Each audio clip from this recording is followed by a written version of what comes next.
Oh, welcome back to. It's the most awkward. Like the indicator changed. It doesn't tell us what's going on. Yeah. Oh my gosh. I just feel like half of the starting of these roundups start out with like, and that's the second time that I accidentally cut my ear. Like, oh, I'm alive. It's the weirdest fucking starting point ever. Oh my God. So Terry was just complaining that it's still snowing in March where she is in Ohio. I mean, and I idiotically as a Canadian was like, of course it is. It's March. I was not complaining. All I simply said is that we got a light dusting of snow last night, not like the 7 inches that's in Minnesota, right, Bridget? Right. Sprinkling. Minnesota is more Canadian. They're up on the Great Lakes there. They get the full effect. I moved to Alberta to open our last studio from British Columbia. And British Columbia is on the west side of the Rockies.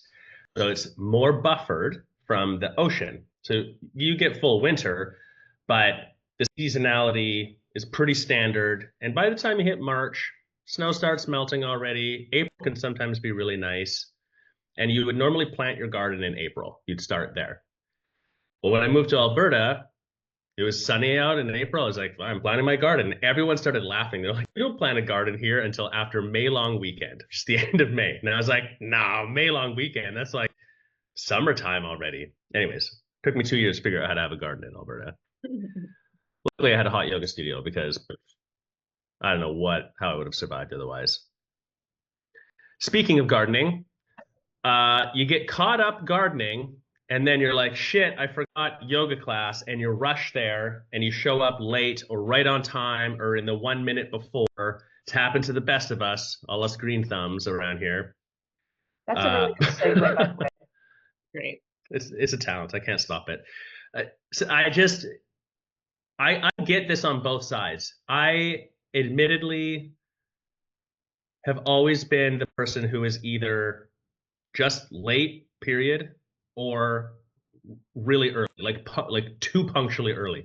Like when I was young and I first started just working, like my first job that wasn't, that was, outside of high school or whatever, I was 15 minutes early for my shift always because I knew that if I was not 15 minutes early, I would be half an hour late. There was no such thing as on time.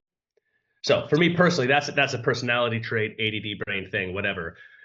But it seems like that's the whole world now. It's like people are either there, no problem, or everyone comes in the 30 seconds before class. And it kind of fucks with your operations. It makes things tricky. Hard. So policies associated with this, Terry was floating the idea of around, like, we'll get into it, but you're floating the idea, Terry, of like, yeah, maybe you have some policies that Well, I do. I are a little more extreme around this, I have a client. We have a client that has her policy is, oh, by the way, hashtag Terry's dad, on time is late. Right? On time is late. So her policy. I agree with that. I was raised that way. That's how my bosses told me it was too, right? On time is late. I watched a whole video explainer on this and then a Medium article that was talking about like the psychological shift that's happened where now, like, if you were to say, we're stereotyping here, this is not 100% true, but they were saying you've got your Gen Z employee, if you were to say to them on time is late, they would just stare you in the face and be like, well, that's not true. On time is on time. Like they would go to bat for that. That's the hill to die on sort of thing. So it's an interesting thought because to me, that's the simplest summation of like a psychological cultural shift in not just workers, in people even coming to a studio. Like, oh, well, you said class starts at 9:30. It's 9:20, 9:30. I'm on time. But like if you're an old school yogi, you're like, hell no. Like you can't get dressed in that fast. You're not coming in. So again, what do you do? My client, her policy is doors closed 5 minutes before class. And you don't get in, period. And I mean that when I taught years ago in Hong Kong, our policy was once class started, you could not go in. And we always started on time. And even if you went in and like put your mat down, went to the bathroom, whatever, if class started, you were not getting in, period.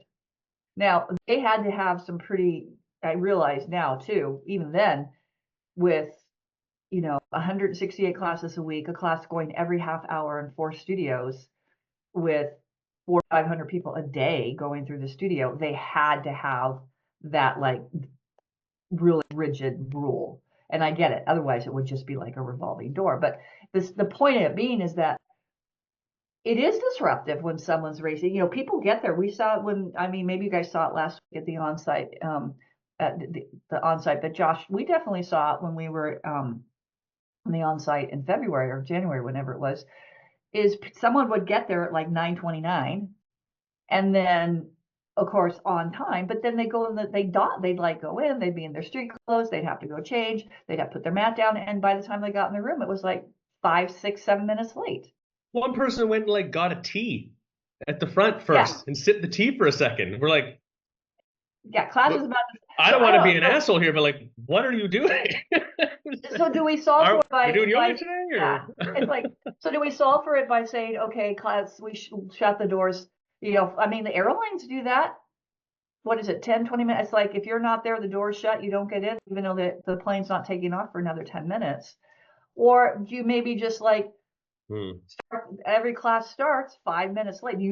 Or you have on the schedule, class starts at 9:25. And then you just know you start at 9:30. I don't know. How do we, is it a problem? Am I making a problem where none exists, which I don't think I am, because I've been in enough studios to see how it impacts. And is there a solve for that? Carol, what would you do? Because you don't let wearable devices in the room. So. And we don't start late, and we don't let people in late. So this is always something that we've had to contend with. I don't love the idea of everyone needing to be there 5 minutes early, because I feel like it would be really difficult for new people, especially, to understand that concept. And like, you would then turn them away, and it would be a bad first impression. Like, that would be really, I think, challenging. And can you imagine if you did that to class passers? Oh God, no. Well, we did that in Portland. Yeah. Well, they were late though. They weren't technically right, but we experienced the fallout of that. Like, she was pissed. Irate, yeah. And it was like, I was the least equipped person because I didn't know their desk protocol or whatever. And she was coming right at me. Where's the manager? Like, all the stuff. So when you say, so do the students have to be, because I know I was out there last year, or I can't recall now. So, because I know you ring the bell. So does that mean if I'm in the studio, like in the change room and class starts, I can't go into the studio? Do you guys go to that extreme, or it's just no? In fact, we still, even if, like, especially with seeing the class roster, and if somebody isn't there, we're looking in the parking lot up until the time that class should start. And they know, if it becomes habitual and we see this happening over and over, and it's causing us to have to start the class late, we have a conversation with that person, because it's really not fair. That means we either need to cut something short in the class, which is unfair to everyone else in the room, or we're going to let people out late, and that's not fair either to them. So we just have that kind of a conversation with a person that's coming late all the time. But yeah, we have a little sign, like, the sign goes up whenever class is in session. So people would be like driving by to see if the sign was up, to see if they could get in or not. So that kind of, you train them, and I suppose you could train them to come early too, but that was just our solve, because I just can't imagine, again, like I said, with new people, cutting it off 5 minutes early or 3 minutes early would be really difficult. The bell we use to indicate, like, if you're there early, and you're in the room, you're chilling, whatever, we do a 3-minute bell before the class starts, so that people know, like, hey, run to the bathroom real quick, do whatever you need to do to get ready, because class is starting in 3 minutes. So we have a little bell system for before and after class. It works really well. Yeah, I remember when I was there, I was like, what's that bell? It's like, because it is. Oftentimes I would have this. I actually, at my studio, I set the clocks 5 minutes fast in the changing rooms, the women's changing rooms specifically, right? I just set the clocks 5 minutes fast, because I was finding that people would be they'd be, And then class would start, and then 3 or 4 women would come racing in. So I just set it 5 minutes, and that solved that problem. But it still doesn't solve for people showing up late, and it does have operational challenges for sure, and we've seen it played out. I mean, I know all of us has experienced our studio, and we certainly experience it. We're on the onsite, so I mean, can we rehabituate that? I guess I don't know. So the losing battle, to your point, Josh. On time. What does Honey Yoga do? Gonna say we could definitely like tighten up around this stuff. I was just thinking about how, you know, like all policies, I guess I'm not against any particular policy. It's just about like enforcement. And I think it's also about just like if it's a cultural fit for your studio. And at our studio, like our thing is very much like life happens around you all the time. And like we're on a really busy, like insane street, like people with mental health issues walking up and down the street screaming things from time to time. Like we've got accidents happening outside all the time. Like it's very much like yeah, just like we embrace sort of everything and what's happening. We have a policy basically that you can come in with it like 5 minutes, but if someone's repeatedly coming in late, then we just talk to them directly. I have to do that maybe like once every few months, maybe twice a year, something like that'll come up. But yeah, and I think that it would make sense for other studios to have a more strict policy about it. And it kind of depends on like the vibe. Our vibe is very much like, oh, you had a hard day? Like come in a couple minutes late. Like that's fine. Like, you know, and that's sort of, and so people there know what to expect and that we're going to allow that. And so that's sort of, that's the vibe. So I think it has to be a cultural fit. And then if you are having strict policies, like 5 minutes before class, you can't come in, then your staff needs to be like 100, you know, like your staff needs to be like really trainable and like, you know, independent. And yeah, those are my thoughts.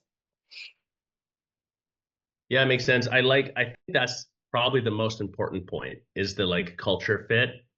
Your policies need to have a reason in general, any policy for anything. And then part of that is like a tone that's your business. So does your policy reflect the vibe of who you are and what you do? And if it does, then enforcement should organically feel easy. Yeah. You know, if it's incongruent, and we have seen that quite a bit where it's like the vibe of the studio is the chill, whatever, come in, relax, welcome to your sanctuary vibe. And then they're like, you have to be here 2 minutes before, we can't let you in. But then no one can enforce it because people are like, what? Like it feels off, you know? So there's some synchronicity that's required in that too. I was just thinking, at our last studio, we practiced the discipline of punctuality. And that's how we explained it, which meant class time is class time. So you can't go in. But then the team was trained with how to break the rule. It's like the person who's not brand new and they're rushing in and or they've just phoned you and they're like, I'm so sorry. And they're like having a day. And it's, you know, in the 26 and 2, breathing exercise isn't done. In IHP, bridges aren't done. In yin class, first centering is not done. Like the class hasn't started. So in those cases, we're like, be like, hey, I've got you. Grab a mat and towel for them, hurry and change, I'll meet you at the door. And you would like stand in front of the room door with the mat and towel, not even charge them for it, anything, give it to them and be like, that's your spot right there, and like send them in. So we kind of made a bit of a big deal about it, not ever saying anything against them, but then it's like it sets that precedent that this isn't a normal thing, but of course life happens. So that was one way. I think Terry, you asked the question, and I think it's an important one, like, or does this matter? Like, Yeah. what's the, I've been to studios where like, they don't give a shit. They're like, I don't care. Come 15 minutes late, leave half an hour early, doesn't matter. Get it, just do yoga. I feel like that usually spins into other parts of the practice in a subpar way, but it's a vibe. Like you can just accept and just commit to that's the thing. I don't think there's anything wrong with that either. So That actually is because I inherited that vibe, and that's what I did at my studio. I mean, you could come in and it was like, come in when you can't get, if you're running late, you can get in. And sometimes if people were calling, we do the same. I say, okay, I would actually go in and put their mat down. put a mat down. Yeah. I would actually go, and especially on the full, if I had to, move, make some space or whatever like that, I would get that, just go in. And same thing, people coming in here, I would go change, do all that kind of stuff. And that's just how it worked. I will say though, it sometimes was like, it was sometimes annoying because it always seemed to be the same people were always coming in late. Yeah. Yeah. Right. And so well, the studios where we see that is the normal thing, like come in whenever, it's the same people who take advantage of it. Yeah. Like that generally. It's not that it's never anyone else, but like there's a group of people who that becomes their habit. That's like how they approach the whole thing. And we wouldn't even have to totally dive in on the whole, like I couldn't find parking, it was hard to get here, I had to travel from here. Like everyone is a bit self-centered, ourselves included, and therefore has all sorts of rational excuses for why you're late. But like, how do you get anywhere else on time? You just there's a difference between today some shit happens and the habit of being late because you're kind of not respecting the start time for yourself, not even but also for the studio, of course, too. Well, and then I don't know, I can think of one in particular, would get there early, and they would still wander in the room 10 minutes late. Right. Right. Yeah. I think that's like I don't like doing the warm-up exercise. Well, yeah, there is that. I've never liked pranayama deep breathing from the very get-go. Yeah, so that was always just like, you're here on time, but yet you're coming in. And I think maybe it was because they didn't like breathing. So I don't know. It was just always quite comical that they'd get there half an hour before and still walk into the room, a couple of minutes after class started. Okay, follow up thought and then question. Instead of being like, okay, turn the clocks up or whatever, be like, we start at 9:25 instead of 9:30. You post class starts at 9:30, but it's a 65-minute class. Like you don't even say that it actually starts 5 minutes late. You just make it 5 minutes longer, which is weird. But it's like, then you've communicated, and in your onboarding of new people, you could, mention this, like classes are 65 minutes, but really they're 60 minutes. It's like, then you have that 5 minute buffer built in to mess around with it. And you don't have to tell people that like there's a 5 minute window of flexibility. It's just like built into the equation. I was just thinking I was thinking that because here, it's one of the number one reasons I don't practice here nearly as much as I want to is because they fucking never end on time. I can't think of the last time I've taken a class here that ends anywhere near the ending time. I'm talking 10, 15, there's 30 minutes later that's supposed to be. No one even says anything, doesn't even blink. It drives me insane. So that's an idea. That's the second question is punctuality. It's the ending the class on time punctuality too. That's a big one to have clarity of policy. That's really for your team. Like what's the policy around that? Yeah, well, yeah. Well, which is leads to another thought I've had, and we've talked about this before, is if the policy is that you can come into the room or whatever our class is, like I've seen this where they release like they release spots like 5 or 10 minutes before class. So like if you've reserved your class and you're running late, not even running late, but you get there a couple minutes before class goes, I've been at studios where that spot's gone. Yeah, I've seen that too. And I personally don't feel, and I don't like that policy at all. And then you have people that are waiting if the class is waitlisted or full. They're standing there like, what, okay, you can get into class, but then the person who comes in is like, I can't get in the class.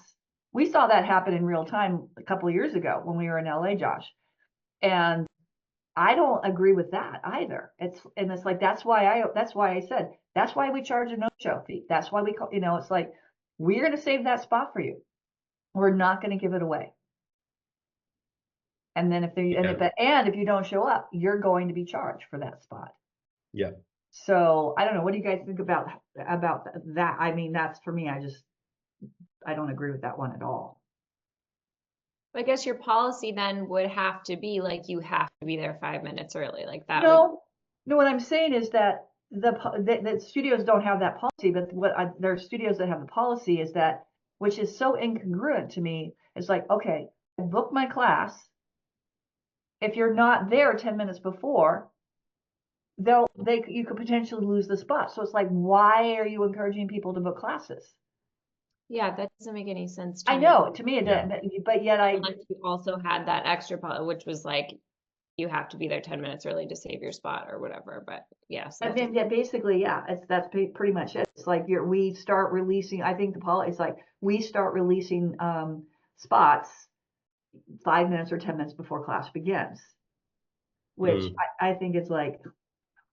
Yeah, you changed my mind on this one, actually, Terry. I agree with you. I don't feel like that's quite right, especially if we just look at studios where the average time of when someone's arriving before class it's weird. And like, you could use the airline analogy again of like the standby and stuff like that. But two things. One, I feel like,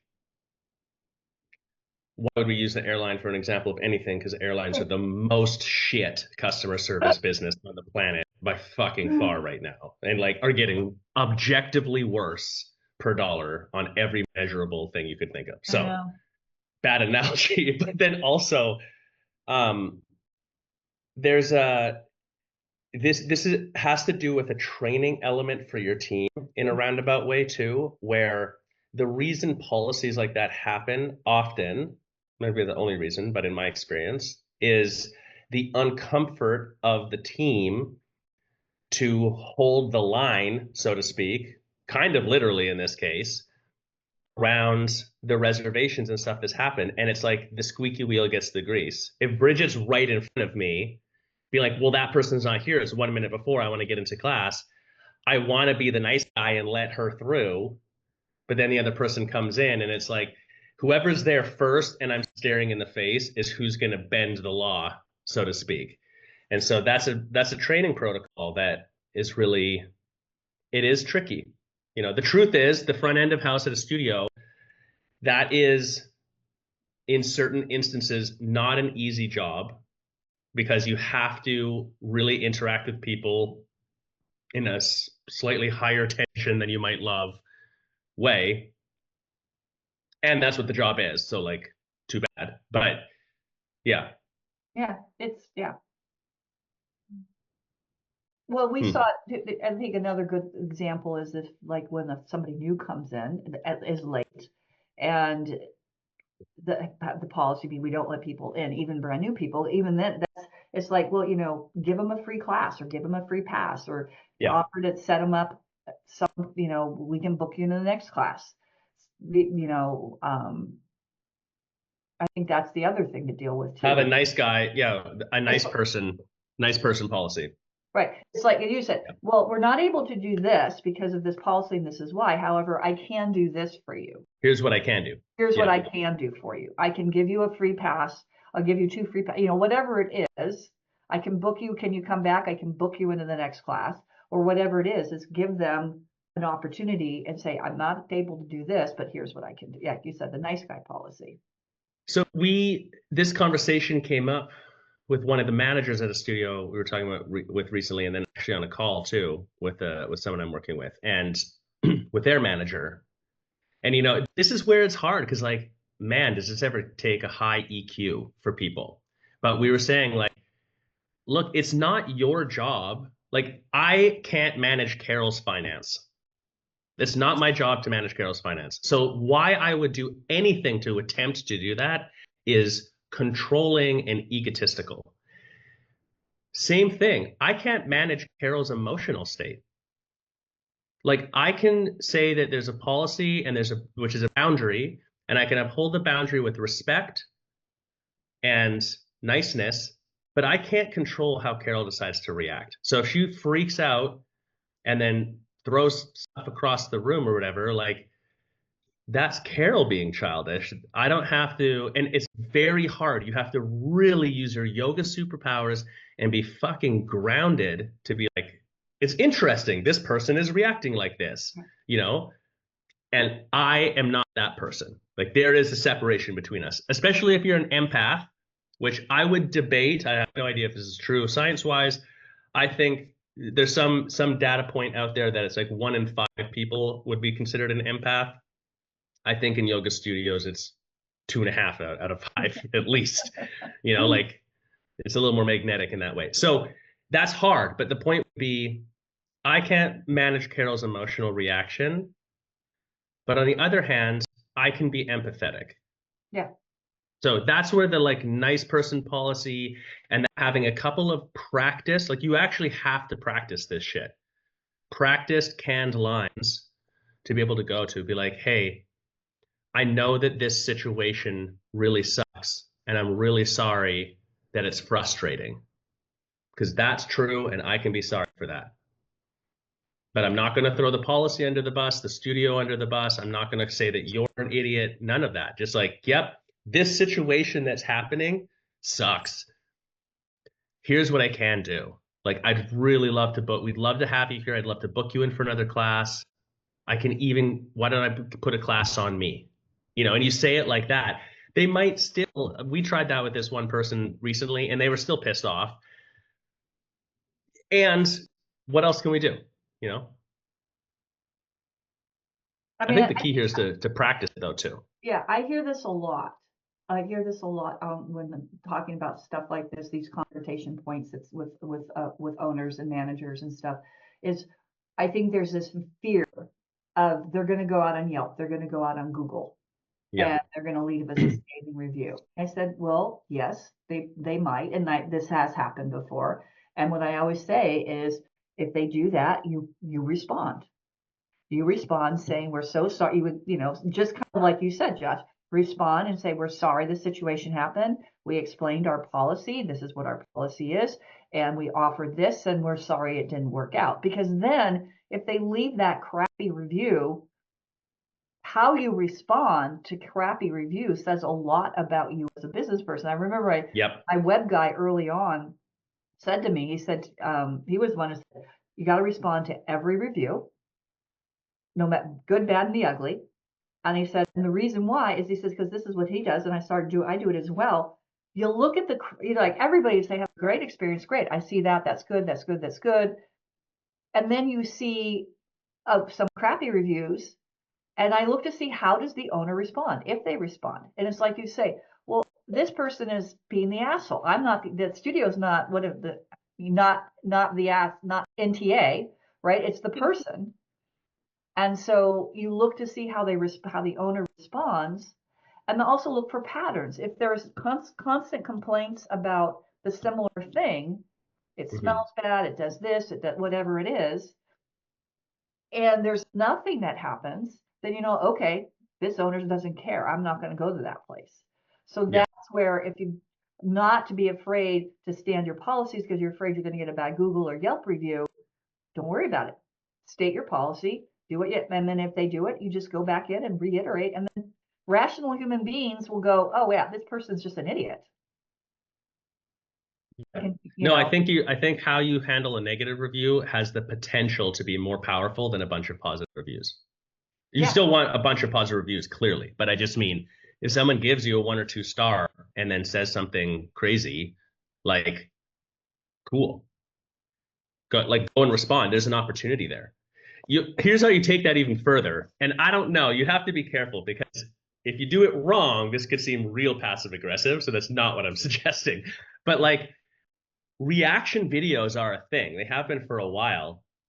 If someone left you a 1-star review and it was about punctuality, and you know for sure that like you handled it in the way we're describing, calmly, empathetically, you offered a free class, you put it on their account, you did all the stuff, and then they go and blow you up, with a 1-star review, I would respond to the review and then I would do a reaction video of how you respond to the review and tell the story and talk about the reasoning behind this. Like, say nothing negative about the person, but explain the whole thing, like use it as the jumping off point for a bigger conversation.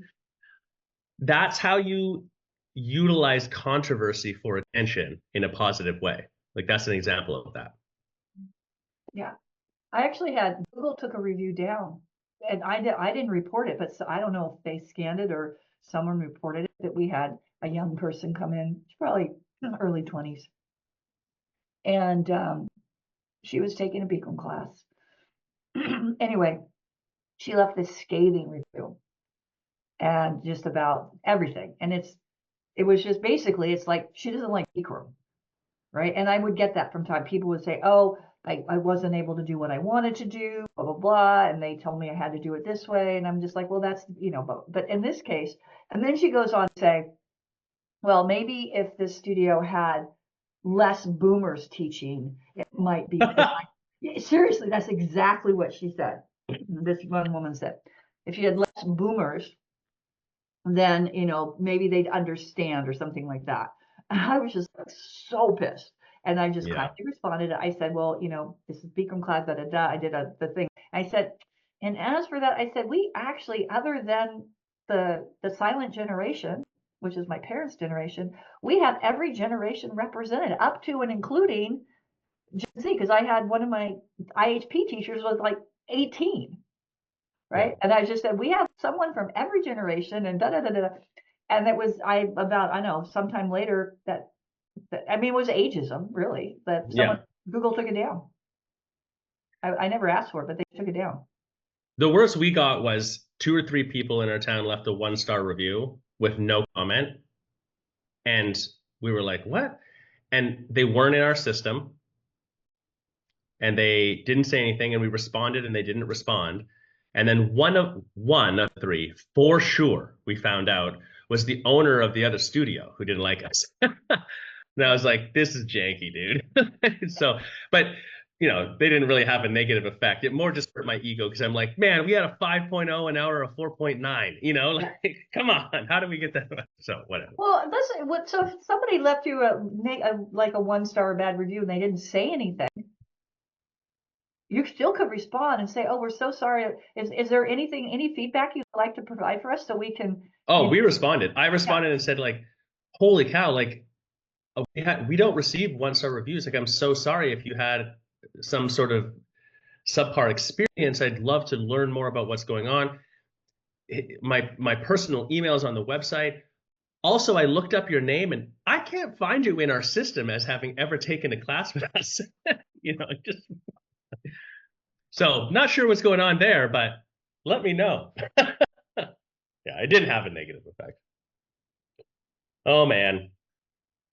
Starting on time, not starting on time, human behavior. I don't know what I would do, just to spin it back to sort of solidify this point. Like, if I opened a studio today, I think, like, what would the policy that I would uphold in terms of the on time and letting in class or whatever else? I don't actually know, because it would depend on where the studio is. Yeah. It would, like, if I had a beach town studio like here with the vibe of this, and you're coming in Sandy Beach, like, it would be different than, in a city in Mexico or back in Canada in the winter or whatever. Like, there would be some impact on it from the local, like, obviously the culture of the studio, but also the local culture and, like, how do people roll here? Because as much as I complain about classes here, as I said, like, they start late. Sometimes it's a different teacher without telling you, which means a completely different style, and it never ends on time. You know why that happens? Because no one gives a shit, except for, like, the couple of us like me here. Everyone else is like, I don't care. Like, I'm taking class. Class is supposed to start at 11 and it's be done sometime in the lunchtime hour. Like, and I don't have anything else to do today, So there's no negative impact on their finances. So it doesn't matter. Yeah. Because I inherited that policy, and I knew that if I tried to change it, it would be really, really hard to go from you can come in anytime to we start on time. So one silver lining of the pandemic was new policy, do the blah, blah, blah. Once we were able to reopen, which with limited capacity of 7 people, because we had of this, all that stuff. I said, the door will be locked when class begins, and we cannot, late admittance will not be allowed. So I'm like, yes, I can change that policy because of COVID. Speaking of which, God, guys, it's been 5 years. Since what? So, well, this is about, the reason I know is 5 years ago, it was right at this time that people were like, I don't know what we're talking about. starting to take notice of this thing called the COVID, of this flu that was going around, that people were getting sick and sicker. Because remember, John, gosh darn it, would you stop laughing at me? Remember we were at Mind Body I remember. University. I remember. Yep. We were teaching at Mind Body University. Yeah. You were teaching at Mind Body University. I was attending, and it was 10 days before my studio was supposed to close. Yep. And I left, went from the airplane, like landed here onto a boat and went offshore. So that's right. You were in Chicago. We were completely out of communication because, like, I don't know, here, apparently people like kind of saw it coming in the States and Canada, but like that was not the case here. It was not a conversation. This was not something coming up. It was like so out of the box. I didn't even think about it. I was like, oh, that's weird that this is happening. Like, I don't know what this is. Went offshore. We come back after 4 days, and as soon as we hit the cell lines, everyone's phone just like we thought there was a fucking zombie apocalypse. We were joking before we even got to the port. We're like, turn this thing around. Like, we got fishing rods, we got a saltwater maker. We don't need to come back. It was weird. And also, I got a lot of hate mail at that moment about that. They're like, where have you been? I'm like, it's been 2 days. But to their defense, it was an insane 2 days. So anyway. Well, and also it was, you and I had gone up to you and said, hey, we need to have a conversation very soon. I was like, super pumped about the fact that my studio was about to sell and I was going to start coaching and So it was, and then it really was weird. Because I remember it. Weird moment. Yeah, the beginning of the week. My brain has taken that time and made a little bucket around it. And it's like, and that's over there now. Yeah. Whatever. Like, it's just weird. I'm watching a television series right now that was it's off the air now, but it was going through that time, and to see the whole thing again with the mask and this, it was like, oh my God, that's how we were living back then. It's just so weird. Here's a hot take. I think that the shutdowns and stuff from the pandemic, all other things aside, had a positive repercussion on the yoga industry. I think it was a positive disruption. Not the situation of the pandemic and the shutdowns. That fucking sucked, let's be honest. It sunk a bunch of businesses. People were still recovering. That was all terrible. But the whole overall in the industry, it was a positive disruption. It shook the things that were like no one was willing to shake. We were screaming from the rooftops, Terry, even you, prior to that, like way before the pandemic, like, how are we not online with this stuff? Why is no one raising their prices ever? Why is it that you can think that a business shouldn't cash flow? Like all these things. Yeah. You can't charge a no-show fee. You're not willing to put marks on the ground for where people have spots. We're not willing to, have these certain like all of that got shooken up. And even on the client side, like the value of the fact that you've got Bridget teaching the class who's got, I don't know, 1,200 hours of training and a decade of direct yoga teaching experience and 2 decades of practice experience or whatever. And they're going to try to help you in this class in a beautiful environment with sunlit thing and a statue over here and hundreds of thousands of dollars in investment. And you're like, can I get a discount? Like, that all got fucking shook up. So there's still like some recalibration that's actually happening, but I think it ultimately had a positive. There was some positive impact for the industry on the whole with it, I guess. It had become more efficient, that's for sure. Yeah. So schedules, because that's exactly what we're talking about. This came up in an internal conversation.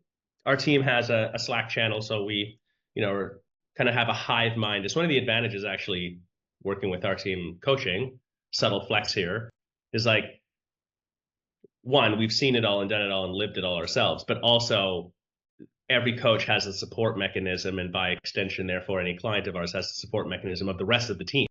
Yeah. So, if there's anything weird or like I'm not 100% sure, we need a sounding board this, like you get a whole hive mind behind the scenes as well happening. Anyways, this came up talking about someone not having a teacher to fill a class spot one day a week because something shifted or whatever.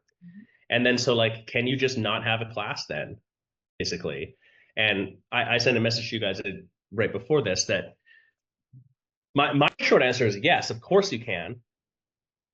But the bigger point, I think, is like you as the owner and the studio as the business is the game that you're playing, but it's also the game that you're designing. And so I use this analogy, Carol and I were talking about this at our recent visit to a studio too, that like, if you're the game master, this sounds so nerdy when I say it. If you're the game master and you are literally making the rules of the game and you want to guarantee that you win, well, what do? You make the rules work for you. You make the rules so that you can't lose, So that's your studio. Like you can do whatever you want. I think it just has to be for a specific reason and outcome. Like it just should be intelligent.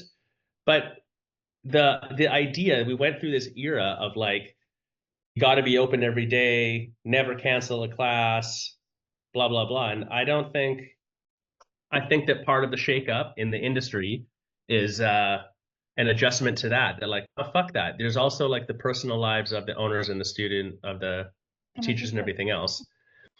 The only thing I would say is if you keep shifting stuff all the time, then everyone has to recalibrate all the time. And that's annoying. That makes people less committal with you and your team harder to manage. So whatever you do, it should be like with scheduling wise and changing things, you should kind of stick to it for a minute.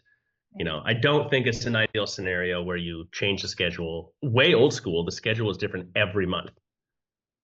Like the actual class times used to shift. Well, and that I don't think that's ideal, but like if you're like, we don't have Wednesday morning class anymore for the next quarter or TBD. So what? Someone will be like, I don't like that. You'll be like, sorry. And then they'll probably come on Tuesday. Like it's highly unlikely that it has the negative impact that we blow up in our head. Because you did that, right? What was the impact for you guys? Well, when we first opened, it was just the two of us running the entire studio. And so we had decided, based on the data we had collected from working at the studio in Dallas, that Thursday was kind of the slowest day. And we did want to be open on the weekends. So when we opened, we were just closed on Thursdays. And nobody questioned it. And nobody had, it didn't prohibit us from selling, I don't think, anything. I mean, we had plenty of other classes. We were doing, I think, at least 3 classes every weekday, and then 2 on the weekends each day. So there were plenty of opportunities still to practice. And until we got enough teachers, we kept that for a while, probably at least a year, I'd say. Yeah. And then we got more teachers and finally felt like we could add classes 7 days a week. So it's just like what they're used to, they'll, go with the students, and I think it does depend on your market a little bit. And like if you had a full blown out schedule with 35 classes and then suddenly went down to 20, that's gonna, you have some other things to shift, I think, too. Well, and that's I'm sorry, Carol, that's a good point, because when you're a new studio, is like making sure it's much easier to add to your point than to subtract, because then you've already established that expectation. And I had a client that did this, and I'm sad to say she didn't make it. Ended up closing the studio because she was losing too much money, and first off spent way too much on the build out, in my opinion, just way too much on the build out. And then she started with 32 classes a week on the schedule. She was like, and she was like adamant about it. And within 2 months, she was having to, and then people would get upset. So it's like, it's better to slowly add than to scale back. And to your point, Josh, is like, how long do you guys think you should, if you change a schedule or add something or you're setting your schedule and you make a change, what's a good rule of thumb, or how long should you keep it on there? Because I've also seen people change it and then 2 weeks later change again and then 2 weeks later. So what do you guys feel is a realistic amount of time to try a class time slot before you're like, yeah, this doesn't work, and pull it? I know that a lot of people in the industry say like 3 months. I think that's like typically what people say, like 90 days. I typically go longer than that. We have just a slower moving crowd. They take longer to get used to stuff. We don't like our typical practitioner practices less times a week, I think, than other studios. So I think it kind of depends. I think that, but I also would take it off if it wasn't profitable within 90 days. But if it's only like a little profitable within 90 days, I'm willing to leave it on longer. So I think that's an important thing. The other thing I was thinking about in this conversation was something that actually reminded me of what we were talking about in Leads to Members recently, just about like pricing and about being more expensive than the people around you. Maybe we were also talking about it on a roundup recently, but with all of these things, like I just don't think that not having a Wednesday morning or your drop-in or even your membership being $5-10 more expensive than the people around you, that isn't a thing that's going to like decide for someone if they're going to practice at your studio. Like, and I think that sometimes as yoga studio owners, especially maybe newer ones, we get sort of obsessive about these little things like, should I do this? Should I not do this? Make sure that you have a studio like Carol's studio not being open on Thursday. That's kind of like radical, I would say, like nowadays for sure. But I bet Carol had great classes all the other days. She had a great product. She had a great studio. And so it doesn't matter if you're not open on Thursdays, if all the other days you're offering this great thing. It's annoying to someone if they're already sort of like, I don't really love the classes, they don't start or end on time, like whatever. And then also they're not fucking open on Wednesdays when this is like the day that I'm gonna go. And I just think like that is more, yeah. So I think that's sort of, these are just really little picture things that don't matter as much in the big scheme of things. Well, and you said something, Bridget, that I made a note of because this has come up recently, is you said if the class is profitable. So how do you know if a class is profitable or not? Do you know what is the minimum number of people that you need in your yoga class to break even for that class? And it's pretty easy to calculate, and in a maybe not down to the minutia, but basically take your total expenses divided by the total classes, and that's your cost to put on a class, right? And so then if you know what your average revenue per client is, per visit is, which depending on your system can be a little more complicated, but you can still calculate it to some reasonable degree. Then you take that number and divide it by the cost of the class, and that tells you I need 15 people in class to cover the cost, right? And I've done this with a lot of clients, and it really typically tends, depending on the size of the studio, usually it's like 10 to 13 people is a lot of times that break-even point. And if it's a smaller studio, like number of people, then it might be a client. For her, it's 8. But I see like the range, Carol, it's like 10 to 12 typically is what I see in the studios. So that way okay, if this class consistently has only a handful of people, it's not covering the cost. However, asterisks to that is you might have some classes that are underneath that, like 8 or 9, let's say it's 10, but then you have all those classes that are at capacity, then it's the calculation. Well, this class is kind of on the bubble, but if I took that class off the schedule, looking at who's in that class. And it's like, well, if I took this class off the schedule, I would lose potentially this many number of members because this is when they practice. And that for me was absolutely the case with like my early AM class. It never got off the ground, probably because it should have been 6 a.m. But I'm like, I'm not doing a 6 a.m. class. I'll just do the 6:30 class, right? I think if I had pushed it to 6 a.m., I probably would have gotten much more attendance. Anyway, it doesn't matter. It's like that 6:30 a.m. class was right on that bubble. But when I looked at who was in it, these were the folks, they were on a membership. They came all the time. And plus they did the early morning class because I had a 7:30 a.m. on Saturday and Sunday. So that way they could they were the early birds. And so that's the other part of this calculation is how many people, so if you don't know, figure it out. How many people do you need in your class to break even? And I had this happen just the other day that the studio director the owner had said they pay like a base and so much ahead after this. Well, guess what? The so much ahead after this wasn't even the break even point for the class by a long shot. So it's like, okay, there's no incentive there to, she say you have to have at least this many people in the class before you're going to get that per head rate over. See a lot of shaking heads. Yeah, I think we talk about class. This made me think of class capacity as well. That like, an optimal schedule is that you're 75% full 80% of the time.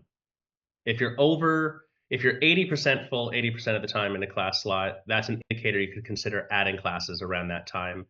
If you're 50% full 80% of the time or more, that's a consideration. Like you should question what's happening with the class. Asterisk, if that class is profitable and has longtime members in it and everyone's happy and it's part of the vibe of the studio, doesn't mean that you axe that class. So it's possible your early morning class, I've always wanted to call those classes the worm. The worm. Yeah, just on the schedule, it just says the worm, and it's just a class every day at 6 a.m. Anyways. No? Okay, whatever. Dad jokes. I think that class might never perform 70%, 75% fill rate. But that's okay if it's profitable and it's that's the class that sells your annual pass. Yeah. Sort of thing.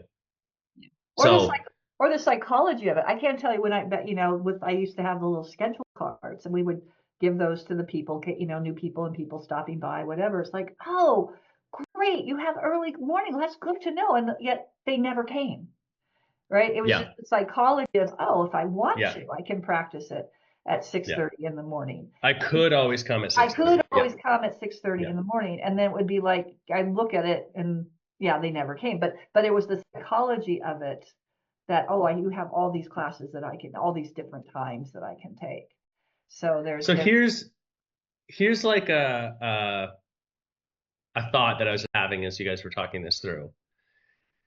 One of the manipulations, we'll get in the weeds a little bit here for you listeners, that you could do in a studio, because you're pricing the number of classes you have and how you manipulate those two things are a function of inventory, of volume that you have available. There's a limit to how many people you can take per day, therefore per week, per year, and therefore an actual hard limit on the business based on the class schedule. So there's a whole calculation that we do to look at these sort of different parameters. One of the manipulations that you can do that's within your control is you can change your goal membership to effectively increase your capacity. So instead of your goal membership being an unlimited pass, you make your unlimited pass much higher price, and your goal membership is a 3-day-a-week pass. Because if I can only practice 3 days a week, that means there are 2 of me that can practice in a week, in theory. So it effectively, in a roundabout way, doubles the inventory that you have. And most people would pay approximately the same dollar value per month for a 3-day-a-week pass as they would for an unlimited pass. And then that's also how your super users, your 6-day-a-week practitioner who are paying $3 a class, it's how you pull that number up. Because most of them, it's like, I'm practicing 5-6 days a week. I'll pay an extra $20 a month. It doesn't make any difference to me because I'm bought in on the lifestyle of what this is. I won't like the change, but like, it's okay. If you were to have that pass and you closed on Saturdays, or pick any day you want, you can still have that pass. And then you have two shifts of your team. You're like, we have this 3-day-a-week team and this 3-day-a-week team.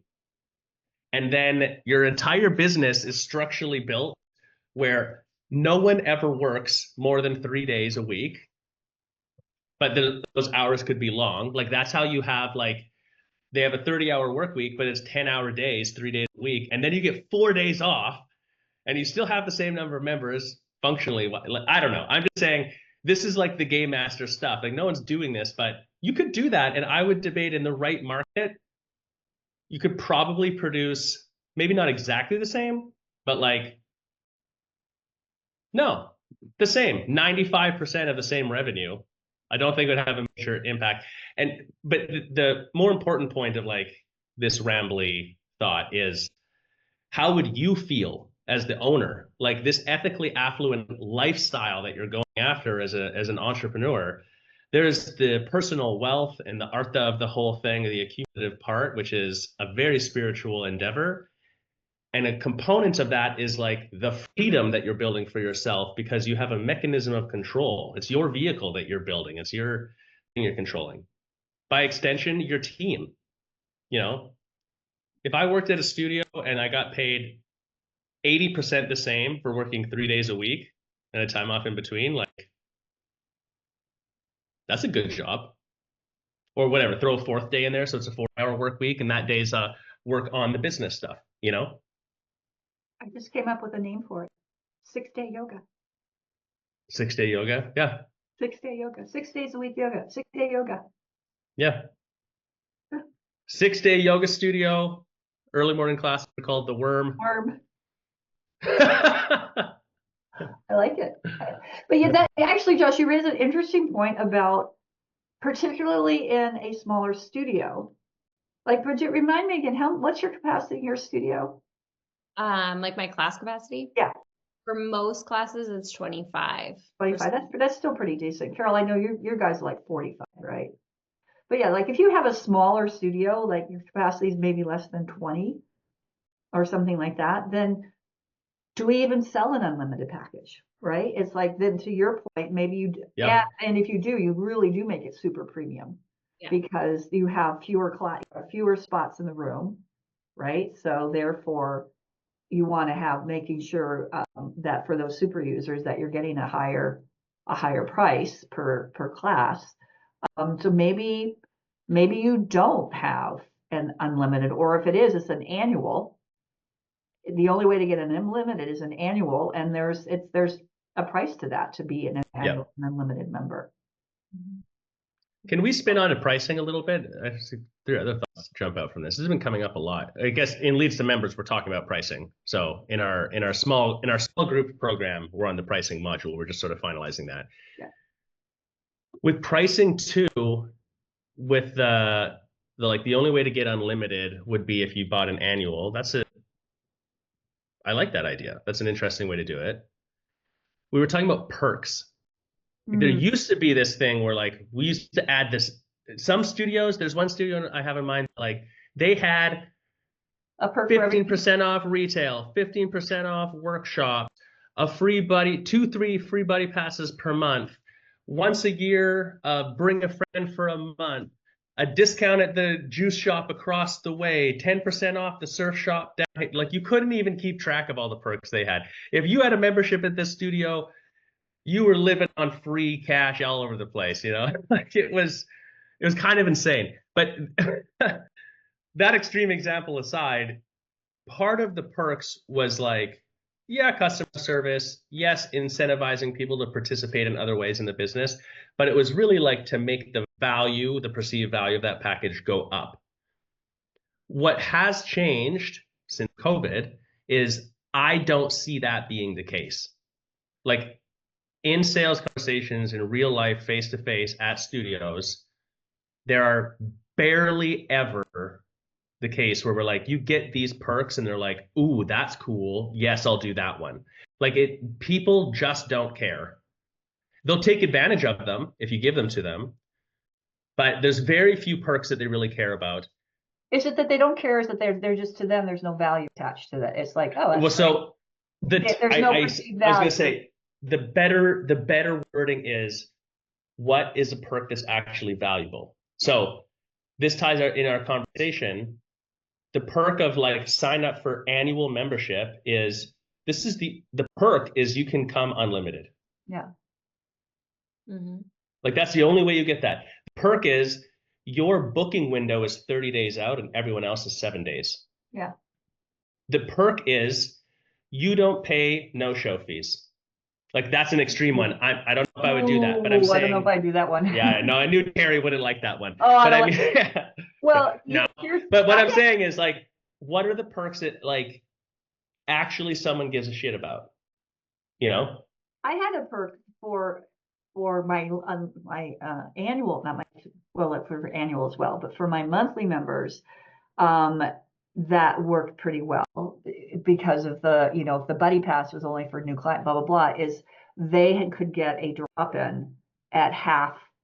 My drop-in was $30. Get this, guy, 6 years ago. So if you haven't raised your drop-in in a while, also in pricing, the first thing I always do to any client is I say, raise your drop-in. Anyway, is that they had they could bring a guest for $15. And people really like that one. People really like that, the ability, like on the particularly on the real popular class times. So, but yeah, so it's like, and as soon as I said that, or before, it's like I thought back to when I first started practicing, Bikram way back, God, 23 years ago now. The studio I practiced at, they had two pricing options. They had a 10-pack and they had an annual. That was it. It made it pretty simple. There was no intro. There was no drop-in. It was like, how you come is either 10-pack or an annual. And, as I'm sitting there one day with and they didn't take credit cards either. Of course, this was the early aughts. Write a check. I knew that I was coming to the end of my 10-pack. And the teacher said, well, Terry, you should just get the annual. And boom, I'm like, oh, okay. And I wrote the check for the annual. Yeah. And all they had to do was, you should be on the annual. You're on a lot. Oh, makes sense. So it from that perspective, I really like that. Just 10-pack and annual. You could really go back to old school. Yeah, the simplification. The 3-day-a-week idea of like, if you had a really small studio, let's say 15 person class size, right? Which means you're calibrating all of your equation to a 12-person fill rate. Okay. Then this is where there are some alternative pricing options that we can do right now. No one's really running yet because they require like a psychological shift at the owner level and then percolate through the whole team. What I'm talking about is credits. So the credit system. That would be an example of like, you can have a 3-day-a-week pass instead, or this is where you run a credit system where there's no such thing as unlimited in terms of like, you pay, use easy numbers, $100, you get unlimited classes. That doesn't exist anymore. You pay $100 for X credits. And if you go over, it uses more credits. And the amount of credits you use is dynamically changing based off of the class fill rate over time. That's what ClassPass does. That's what ClassPass does. Where ClassPass is bogus is they're so fucking not transparent now. No one knows what they're paying. The users of ClassPass don't know what they're paying. Owners don't know what they're getting paid or what people are paying to take the class. I have a bone to pick with them on that specific issue because it used to be, it was hard, but you could figure it out and you could ask them and kind of get an idea. Now they're just like, nah, I don't give a shit. They don't tell you anything. It's so hard to figure out. They're giving people free months, free weeks, $5 week, like it's impossible to figure out. So ClassPass aside, they've proven that works though. That this idea of like, you buy this many credits, So you don't have to think about, like how many classes I have left specifically, or I have to come this many times or not. So you're really like paying per use. The amount you pay per use fluctuates. If you have a smaller studio, that's a use case where that if you were starting a studio today, max 15 capacity, I would seriously look at that. Because it buffers you without ever changing your system too much. It buffers you for full classes and different changes to the schedule, and one class being oversold and another class being under. Like, it buffers all of that immediately in the system. Well, and even if you don't have a smaller studio, if you went to it, this is where you could have, if you have the credit system, and those like in my case, the 6:30 a.m. that might be a 2-credit class, but the 9:30 9:30 class on Saturday, it was always full with the wait list. That's a 4-credit class. So then people, and eventually that's kind of what ClassPass does. So you can, if you have $100 worth of credits, somebody, like Carol might blow through that in less than a month, and Bridget is going based on, and so, okay, she stretches that out to 2 months because she's going to those classes that require fewer credits. So to your point, you can also optimize it that way, and say, hey, this class 2 credit, this class 4, whatever it is. And then that way too, if it's a 90-minute class, it could be more than a 6-minute class kind of thing. That's where you can do that as well. Yeah, the length of the class does shift it a little bit too, potentially. So I think part of my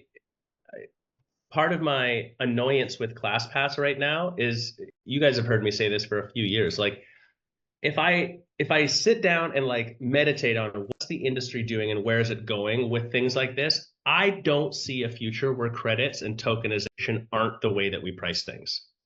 I think it might take longer than I thought it was going to originally, because I thought we'd have more of it already. I just don't see how that happens. As soon as we go to central digital currency, which is clearly going to happen, as soon as tokenization and like cash movements, because we're already on that path, finishes the change that we're in the midst of right now, that's where this is going next. So that, and the idea of split payment stuff. I think the other thing, the idea that like I can buy an annual pass with you, and then there's going to be the checkout with Klarna on the checkout, where it's like the studio isn't the one acting as the bank. There'll be a third party involved. I'm not even saying either of these things are necessarily good or that I love them, but that's culturally where I see pricing going. The hiccup is, I think part of the reluctance to adoption to this is because of something like ClassPass that's made the whole thing feel fucking icky and weird and confusing. And even if it's just subconscious, like, created this space where I'm like, I don't want to be like that, so I'm not even going to consider this system, even though they've proven that the system itself works. what do you I don't know, Carol. Carol, you're talking too much. What do you think about it?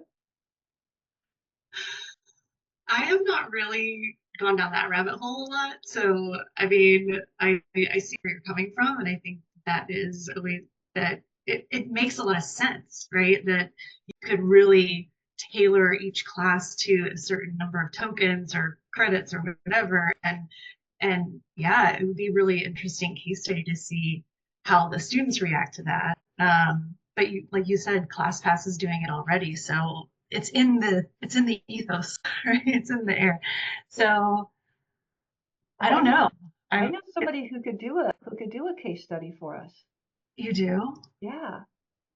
She's on this call.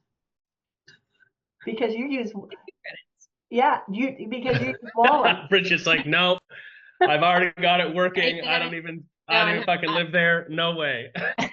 No, we did use credits for a while. First thing when Walla, when we were like Walla's second client ever, and they rolled out like that super easy credit system.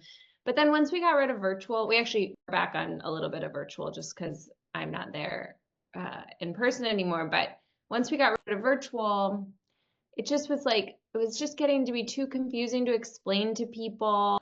And it really just didn't, I think this would be really cool. I've never run a studio that was sold out, many classes a week. We've always had smaller class sizes. Like, like I said, less frequent users. So for us, like, it doesn't make sense to make one class 2 credits and another class 5 credits because we're not trying to deter people really. We have a few classes through the week that usually sell out, but besides those, like, doesn't make sense for us yet. Yeah, it would be. There's I no mean, advantage it's like, yet.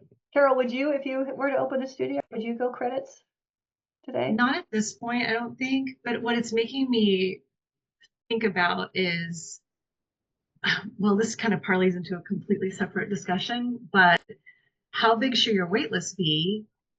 And because right now, at the studio I work at, it's actually pretty small. And we've apparently had people ask, like, can I just pay to get on the wait list? So, like, I'm thinking, like, credit wise, I don't know, that could be an interesting way to, like, well, you got some extra credits, you can get on the wait list even for some classes. Ooh, interesting. Oh yeah. Carol, you're mysterious. It is, but so what's the wait list set at, Carol? What's your wait list set at the studio? I believe it's like they have a percentage, based on like the size of the class. So I want to say it's only like 10 or 15% of the size of the class itself, because our classes do have different sizes. Now we were just at a studio and they have a very, very large wait list. And so I was just sort of being in both environments and trying to take it all in. And like, is there one that's better than the other? I think the thinking with having a smaller wait list, I believe, is that people see that it's booked, waitlisted, you can't even get in, it's super popular, you've got to get in there. But what's, then the other part of me is like, well, if I was 21st on a wait list, I would also have that same sense of like, this is a really popular class and I should get booked earlier. I think both of them have the same resulting, feeling about the class, but they're just going about it in different ways. So I think that's interesting. I remember. Does it, Carol, does your wait list tell you which order you're in? Like if I join your wait list, am I like, oh, I'm third? Does it tell me that? I think it does. We use Mind Body, but I think you have to go a little bit deeper into your profile to find out. I don't think it's like very clear up front. Like maybe does Walla have a little more clarity with where you are on the wait list? No, I think Mind Body. It's very it's clear because I used to go to that spin and it's very clear. It says you are third on the wait list. You're a second on the wait list. It tells you when you go into the app. You can look in the app and you can, because I could see myself, move up the list through the week. What if it was a popular class? And I also seem to recall maybe it was at a Mind Body event or Mind Body. I don't know if it was Mind Body University or somewhere in the Mind Body sphere prior to the pandemic.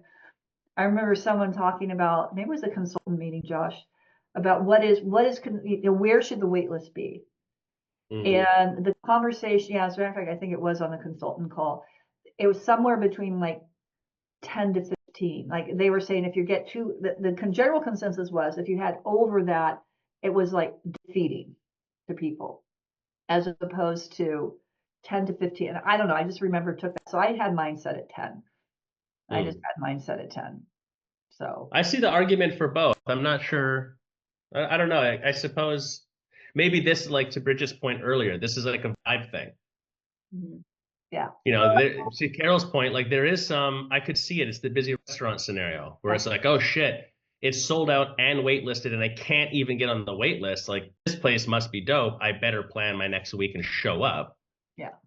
And then if you charge for not showing up, like it's insinuated that there's like, dude, even the wait list was like sold out. You really took a spot. Like I see the argument for that. And the other way too, that it's like, I can't even get on the wait list. I know as a traveling yogi, when I was in LA last year and we tried to get in on a few classes, I didn't know exactly where we were going to be and what the closest studio was. I didn't go through the effort, the 2 weeks in advance. And like the 2 studios I wanted to go to, I couldn't get in class. And I was really frustrated. I was super annoyed by that. And it was my bad, but like it changed my feeling. I wasn't like, these studios are cool. I was like, fuck these guys. Well, you're traveling. No, I was a traveler, like whatever, but just, yeah.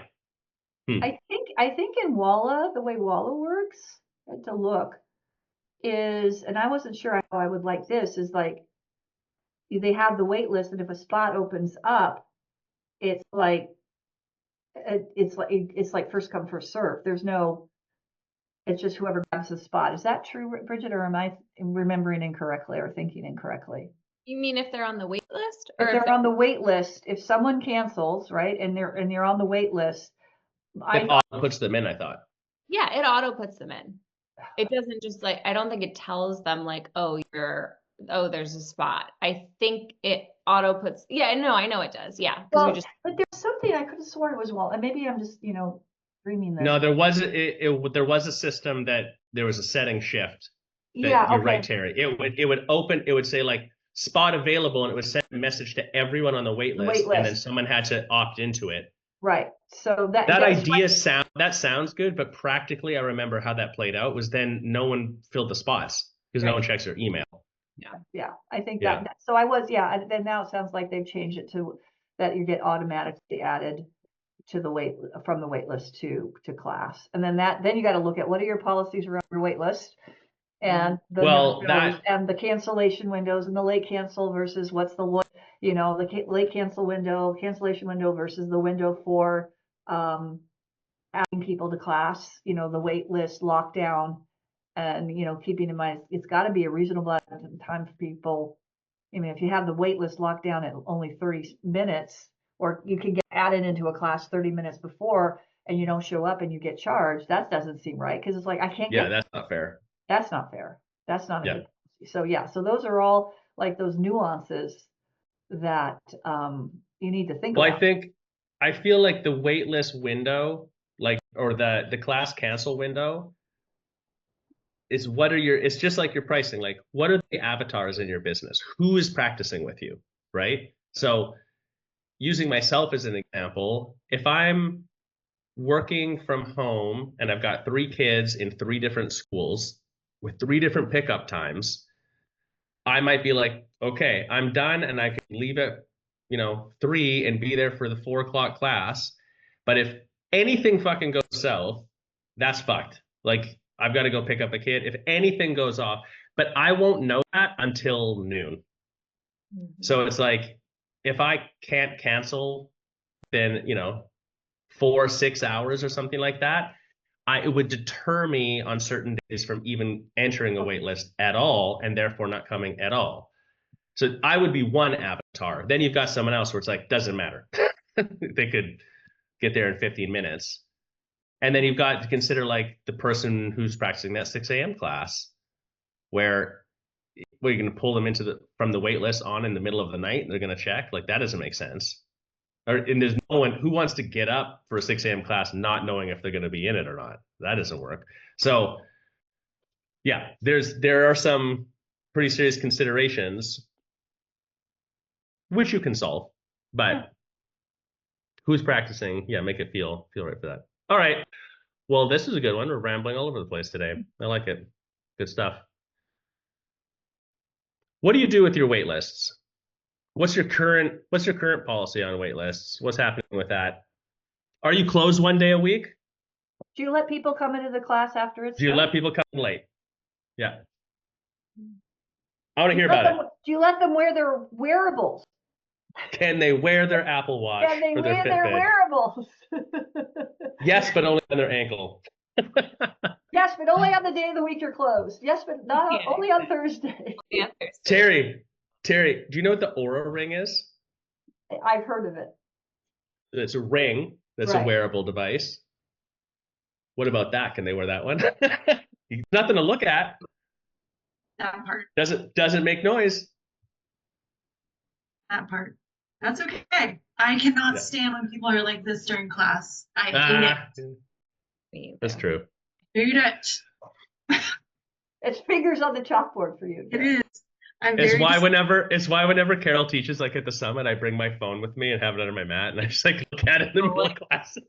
When everyone's looking this way, I'm just like, I'm gonna make you hold that plank even longer, Josh, next time. Carol taught us. We had so much fun last year. Carol gave us we did an IHP class by the pool at the Airbnb before the couple of days before. That was super fun. Yeah, we'll have to do that again. Yeah. It was All right. fun by the pool. It was really cool. Yeah. Summit's launching soon. Stay tuned. It's coming tuned. up. Yeah. All right, you guys. Have a good weekend. Bye. Bye, Talk to you soon. everybody. Go do Bye. some yoga.